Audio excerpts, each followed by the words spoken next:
प्यारे साथियों नमस्कार। आज हम कक्षा 10वीं का अर्थशास्त्र का इकोनॉमिक्स का तीसरा अध्याय मुद्रा और साख उसके अभ्यास के कुछ प्रश्न उत्तर कर रहे हैं। लगभग 13 क्वेश्चन दिए हुए हैं टेक्स्ट बुक में। इनमें से हम पहले 6 क्वेश्चन करेंगे। पहला क्वेश्चन क्या कहता है कि जोखिम वाली परिस्थितियों में जहां रिस्की हो, जहां सर्कमस्टांसेस, जहां परिस्थितियां रिस्की है, जोखिम है, जहां वाली परिस्थितियों में ऋण कर्जदार के लिए और समस्याएं खड़ी कर सकता है। स्पष्ट करना अपने टेक्स्ट बुक के माध्यम से जो चैप्टर पढ़ा है आपने। यह तथ्य बिल्कुल सही है कि जोखिम वाली परिस्थितियों में ऋण कर्जदार के लिए और समस्याएं खड़ी कर सकता है। इसके समर्थन में निम्नलिखित तर्क दिए जा सकते हैं।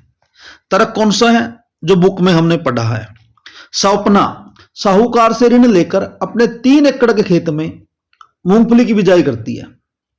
सौपना है जो महिला है, उसने ऋण लिया साहूकार से और 3 एकड़ में मूंगफली की बिजाई कर दी, लेकिन कीटनाशकों से बीमारी से उसकी फसल बर्बाद हो जाती है, अतः वह साहूकार का कर्जा नहीं उतार सकी। अगली फसल की बिजाई करने के लिए उसे साहूकार से फिर दोबारा कर्जा लेना पड़ा, पुनः कर्जा लेना पड़ा। अगली बार भी उसकी फसल कोई खास नहीं हुई, मतलब सामान्य हुई, और सामान्य से वह कर्जा नहीं उतार सकी। अतः सौपना की कमाई बढ़ाने की बजाय, जो कर्ज था उससे कमाई बढ़ने की बजाय उसकी स्थिति बदतर होती चली गई और वह कर्ज जाल में फंस गई, जो हमने ऊपर पढ़ा था, कर्ज जाल। दूसरा, इसी प्रकार से यदि कोई व्यापारी अपना मकान गिरवी रखकर ऋण ले लेता है, कर्ज ले लेता है और उससे कोई व्यवसाय शुरू करता है, यदि व्यवसाय न चले और व्यापारी बैंक का पैसा लौटाने की स्थिति में न हो, तो बैंक उसका मकान बेच सकता है, नीलाम कर सकता है। तो ये 2 स्थितियां आपने पढ़ी है कि एक सौपना ने कर्जा लिया लेकिन उसके खेत में फसल नहीं हुई, जिसके कारण वो कर्ज जाल में फंस गई। इसी प्रकार व्यापारी है, व्यापारी ने भी बेचारे ने अच्छी सोच के साथ कर्ज लिया कि वो कोई काम शुरू करेगा, लेकिन वो काम उसका नहीं चला, व्यवसाय नहीं चला, तो टाइम पे पैसा नहीं लौटा पाया, और यदि पैसा नहीं लौटा पाएगा तो बैंक उसका घर नीलाम कर सकता है। दूसरा, मुद्रा आवश्यकताओं के दोहरे संयोग की समस्या को किस तरह सुलझाती है? दोहरा संयोग हमने पीछे पढ़ा था, जूते वाला और गेहूं वाला एग्जाम्पल लेके अपनी ओर से उदाहरण समझाइए। आवश्यकताओं के दोहरे संयोग का अर्थ है कि जब 2 व्यक्ति बिना मुद्रा का लेन देन किए एक दूसरे को अपनी चीजें खरीदने और बेचने पर सहमत हों, उसे आवश्यकताओं का दोहरा संयोग कहा जाता है। एग्जाम्पल दे रखा है, एक जूता निर्माता बाजार में जूता बेचकर गेहूं खरीदना चाहता है और जूता बनाने वाला पहले जूतों के बदले क्या प्राप्त करेगा? मुद्रा प्राप्त करेगा। बाजार में बेचेगा, मुद्रा ले लेगा और फिर इस मुद्रा का प्रयोग गेहूं खरीदने के लिए करेगा, जैसे कि वर्तमान में किया जाता है। जूता निर्माता अगर बिना मुद्रा का प्रयोग किए जूते का सीधा गेहूं से विनिमय करता तो उसे कितनी कठिनाई होती? बहुत कठिनाई होती। उसे गेहूं उगाने वाले ऐसे किसान को खोजना पड़ता जो न केवल गेहूं बेचना चाहता हो बल्कि साथ में जूते भी खरीदना चाहता हो। इसी को बोलते हैं आवश्यकताओं का दोहरा संयोग। मींस दोनों पक्ष एक दूसरे से चीजें खरीदने और बेचने पर सहमति रखते हो। मुद्रा का प्रयोग, ऐसी अर्थव्यवस्था जहां मुद्रा का प्रयोग होता है। मुद्रा महत्वपूर्ण मध्यवर्ती मीडिएटर की भूमिका प्रदान करके आवश्यकताओं के दोहरे संयोग की आवश्यकता को समाप्त कर देती है। वहां फिर हमें आवश्यकताओं के दोहरे संयोग की जरूरत नहीं होती जहां मुद्रा होती है। फिर जूता निर्माता के लिए आवश्यक नहीं रह जाता कि वह ऐसे किसान को ढूंढे जो न केवल उसके जूते खरीदे बल्कि अपना गेहूं भी बेचे।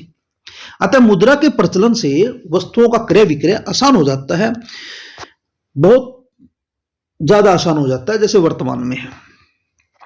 तीसरा क्वेश्चन है, अतिरिक्त मुद्रा वाले लोगों और जरूरतमंद लोगों के बीच बैंक किस तरह मध्यस्थता करते हैं?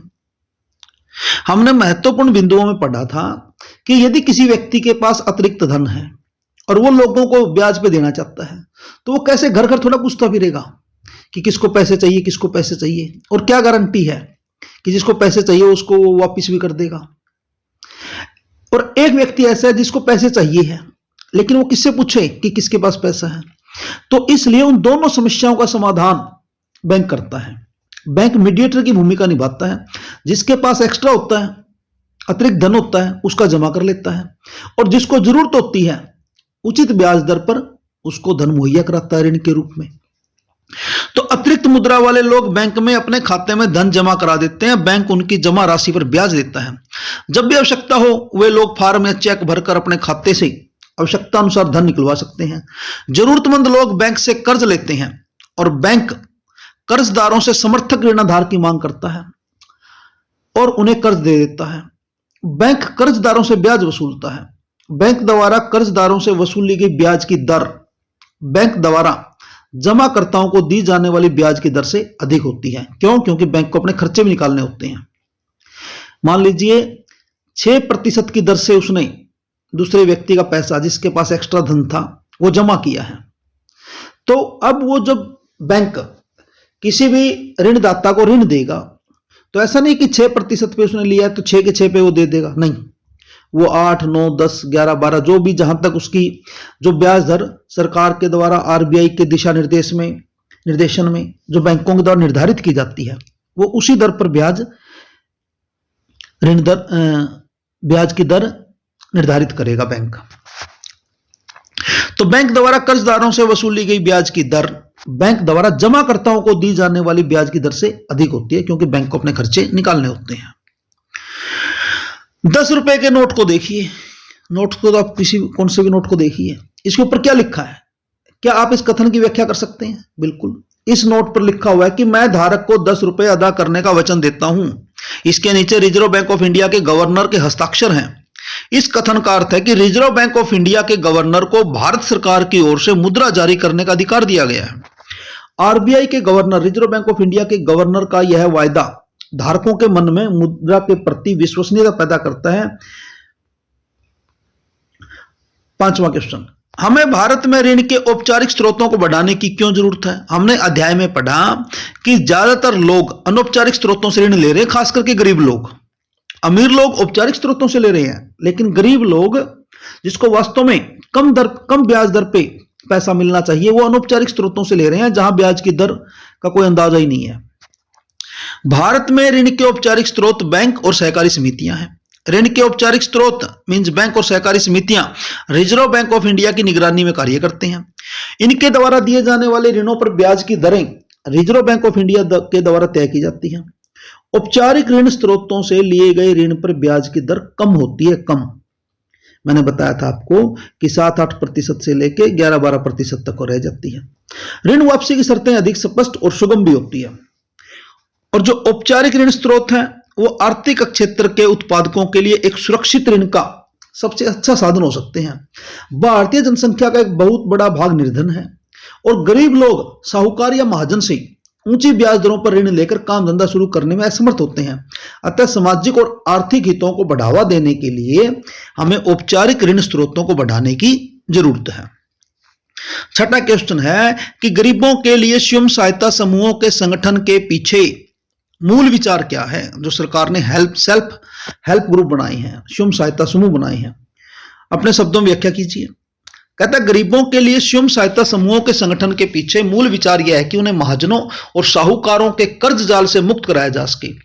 स्वयं सहायता समूह का उद्देश्य इसके सदस्यों के लिए स्वरोजगार के अवसर पैदा करना है। स्वयं सहायता समूहों की योजना विशेषकर महिलाओं को छोटे छोटे स्वयं सहायता समूहों में संगठित करने और उनकी बचत पूंजी को इकट्ठा करने पर आधारित है। एक विशेष जो स्वयं सहायता समूह होता है उसमें एक दूसरे के पड़ोसी 15 से 20 सदस्य होते हैं जो नियमित रूप से मिलते हैं और बचत करते हैं, और प्रति व्यक्ति बचत 25 रुपए से लेकर 100 रुपए या उससे अधिक हो सकती है। यह परिवारों की बचत करने की क्षमता पर निर्भर होता है। सदस्य अपनी आवश्यकताओं को पूरा करने के लिए छोटे ऋण समूह से ही ऋण ले सकते हैं। समूह इन ऋणों पर ब्याज लेता है, लेकिन यह साहूकार द्वारा लिए जाने वाले ब्याज से कम होता है। धन्यवाद।